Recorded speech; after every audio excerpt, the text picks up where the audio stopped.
Hello, my name is Adam Stjärnljus and I'm the creative director and lead game designer at Wishfully. And I'm Klas Eriksson. I'm a co-director and scriptwriter. And today we're gonna play around 20 minutes of our upcoming sci-fi puzzle adventure Planet of Lana. So when we enter this point of the game, our main character Lana is passed out on the ground, and this mysterious creature Mui is trying to wake her up. The game starts with Lana's homeworld of Novo, this beautiful planet that you can all see, being invaded by this mysterious army of robots. And they start to abduct all the people in her home village, including her sister, but Lana herself manages to escape. And then before long she comes across this little creature Mui. And this scene takes place when they've just narrowly escaped an attack from one of these robots and depicts them sort of bonding for the journey ahead. Chai Mui, ona la na. Now you'll hear the dialogue is actually a language that we've written ourselves, that these people of this strange planet Novo use to communicate with each other. At first we didn't actually want to have any spoken dialogue at all. We wanted to basically just communicate the characters' feelings and emotions using body language and animation, but we sort of felt a little bit stifled by that as the story grew and developed, and we really felt like we wanted that extra layer of emotion that sort of tone of voice would bring. So there won't be any subtitles. You won't really understand the language beyond like just inferring meaning from the tone of voice, but we found that it's a very effective way to sort of build on this alien world of Novo. Yeah, it really adds another layer to the storytelling, I think, and it's also very important gameplay-wise for the relationship between Lana and Mui. And in the game, you are playing as Lana, this 11-year-old girl, and then you have your sidekick Mui, and you can think of her kind of like a dog. And so you can give her commands, you can tell her to stop or to follow you, and you can also give her other commands. And so Lana and Mui is always communicating throughout the game, and that's also why it's so important that Lana got a voice of her own, and the Mui answers her, and that communication between the characters. Hima.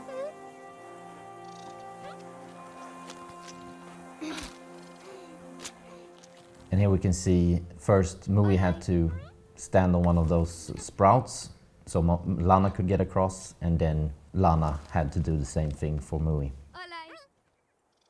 And gameplay and puzzles are really built around what Lana can do and what Mui can do and what they can do together and separately.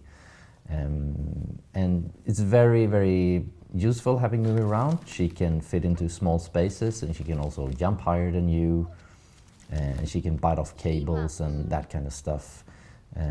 And she also has some special ability that you might have seen in our gameplay trailer, where she can hypnotize other animals with white glowing eyes on this planet of Novo, which also opens up a whole bunch of other gameplay possibilities. That's a lot of fun, and we focused a lot on making a fun, varied game, and to make this world enjoyable just to explore and to come across these weird creatures, and yeah.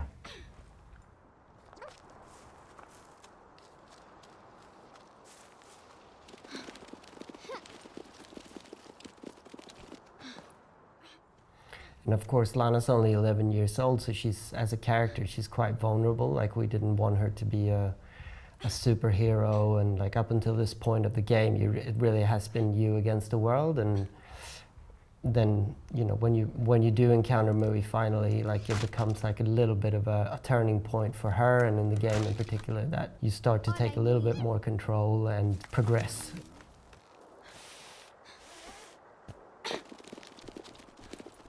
Yeah, and another thing I just want to touch on is the nature in our game, which we've spent a lot of time on making it feel right. So the planet of Novo, where this game is set, is quite similar to Earth when it comes to the nature, and of course the creatures are very alien and in that sense, but we really wanted to capture that feeling of being out in nature and feeling the wind blowing through the trees and the grass. We spent a lot of time on that, and we think we've done a good job and to really, you know, push the details in the world, both like wind, but also little animals and critters, so you feel that you're really in the world.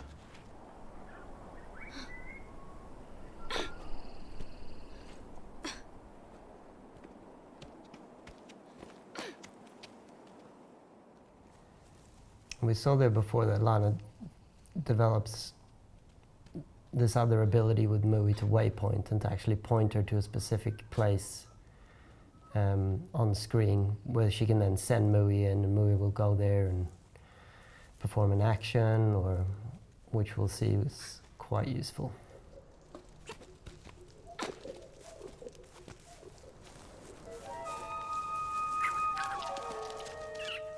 And here's another example of, you know, just little fun details. This little stone crab creature here, that's a bit of a foreshadowing of what's to come. Yeah, so here they come across this mama stone crab, which is this weird, like big, crab-like creature. And a lot of fun of the game is meeting these weird creatures and figuring out how they interact with Lana and Mui, and if they interact differently with them. And here the player needs to figure out that this creature is actually only interested in Mui and eating Mui. It's not interested in Lana at all. So what the player can do here then is to tell Mui to stop in that little safe spot, and Mui is then effectively used as bait, luring that stone crab to the right side of that area. And Lana can then go around and use the creature as a platform to progress. And it's been a lot of fun during playtesting to see the reaction to people, like even at this stage in this snippet, people have already sort of grown an attachment to Mui and feel a bit bad about using her as bait. So that's very interesting to see that, you know, you can really connect with this little creature fairly quickly.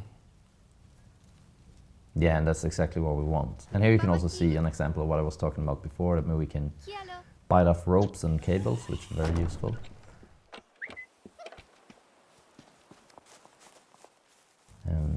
And here's also an example of where Lana can tell Mui to go into this narrow space which she can't fit into, to activate this tentacle that she can climb up on.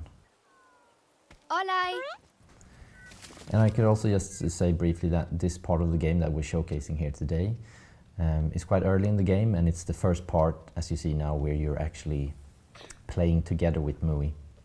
So this chapter also serves as kind of like an introduction to what Mui can do, and how Lana and Mui can interact with each other, and how you can use their different abilities to solve the obstacles and puzzles that you come along in this world.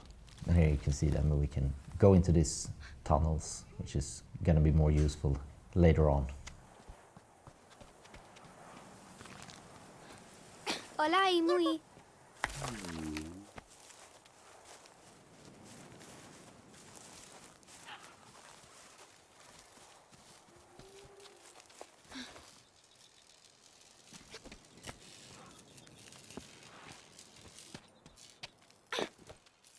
And now Lana comes across a slightly different structure aesthetically to what we've seen before.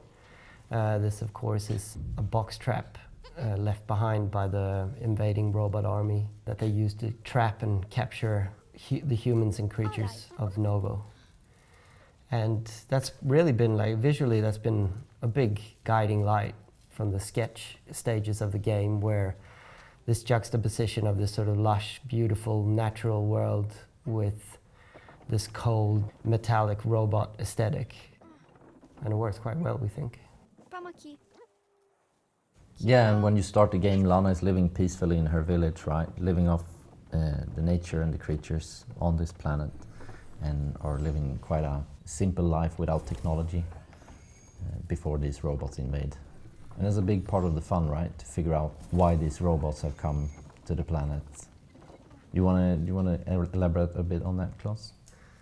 Yeah, for sure. That's a really A really big part of progressing through the game is really figuring out who are these robots, where do they come from, what do they want with the people of Novo, and what's the end goal. And as far as storytelling goes there as well, that we have some cutscenes and like just cinematic moments in the game that we use to tell the story, but other than that, there's a lot of just background detail as well that sort of gives the players clues as to what's going on, what's the history of this planet.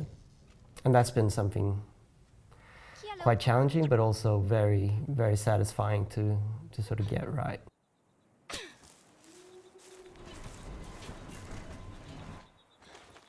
Hola, Imui.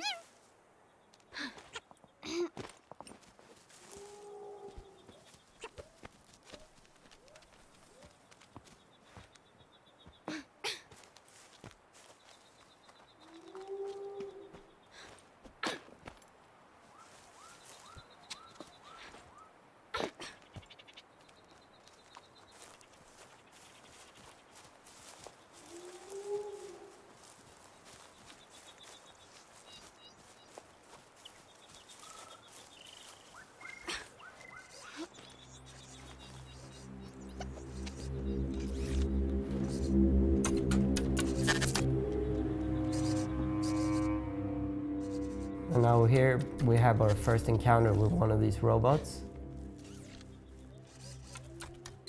And of course, the ominous tones created by our very talented composer, Takeshi Furukawa.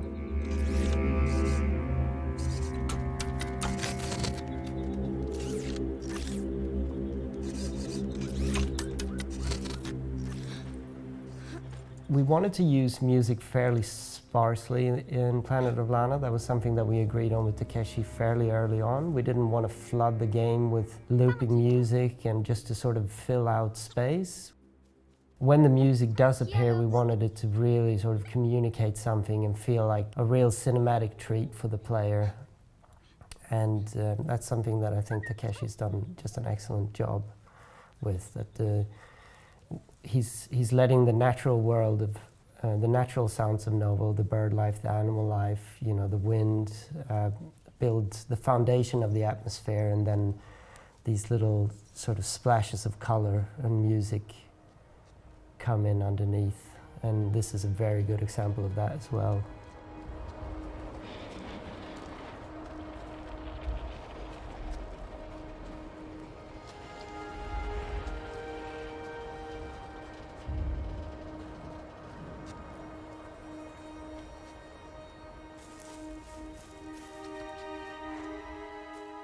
Yeah, and another thing I just wanted to touch base on is we often get the question like, can you play this game cooperatively?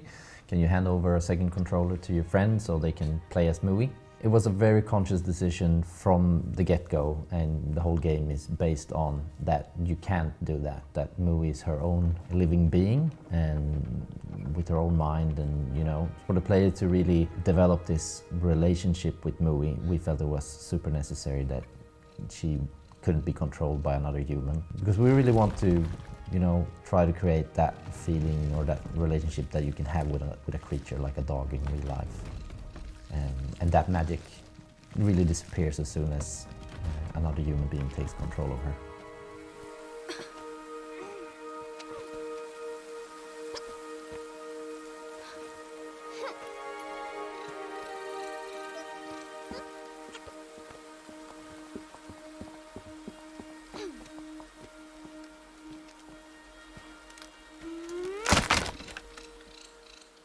So gameplay-wise, a lot of the puzzles are a logical part of the world, and it's often environmental puzzles like these that you've seen in this part of the game that we're showcasing here. But since this is an introductory chapter for playing with Mui, it's also on the simpler side, and as we move on in the game, the difficulty ramps up, and also you get to unlock new abilities both with Mui and Lana. That also opens up new possibilities for solving puzzles and exploring this world, which we're very happy with. Ima.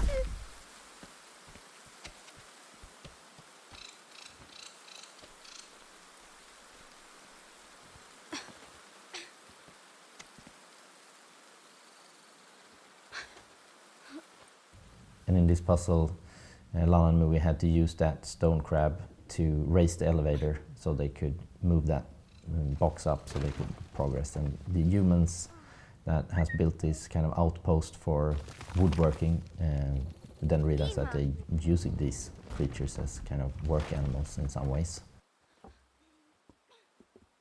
So everything that you see in the game has, you know, has a thought behind it, and also the players that are more keen on noticing small details like that are more keen to puzzle together and learn more about the world that we've created.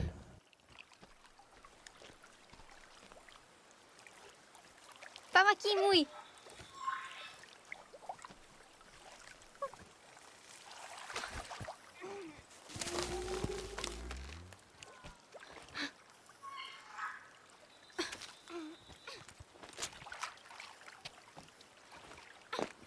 This is one of my favorite parts of this part of the game. So serene. And while we've really focused on, you know, having a good frequency of puzzles and you know, keeping the player engaged, I really do like these little moments as well, where you can just sort of take in the nature and really like immerse yourself in the world.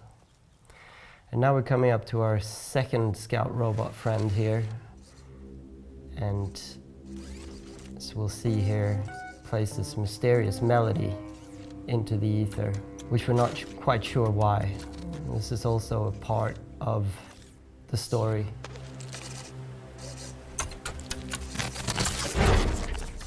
Yeah, and here also you see that this is like the finale of this chapter, and here the player has to set up a trap, and Lana and Mui really has to work together here with everything they've learned so far. So what we can see here is this like big lump of wooden trunks that's set up with that rope, so the player then needs to figure out that Mui can bite off that rope at the exact right moment, and Lana can use herself as bait instead this time, and that's how they defeat that robot. And it's really a turning point in the game where Lana kind of realizes and Mui that they might be able to do this, that they might be able to make a difference, and might be able to find her sister and the people of the village. And of course, a lot of work went into, you know, making the scout robot a very intimidating and, you know, scary creature to encounter. It's something that we really wanted the players to dread those encounters. And now, of course, Lana comes out on the ledge here, and she sees this strange robot base structure far in the distance. And that also plays this strange melody that we saw the scout play before. And of course, now she can see the goal of her journey. She knows where she needs to go. Yeah, and thank you very much so much for watching, and hope you're as excited as we are for our upcoming game, Planet of Lana. See you next time.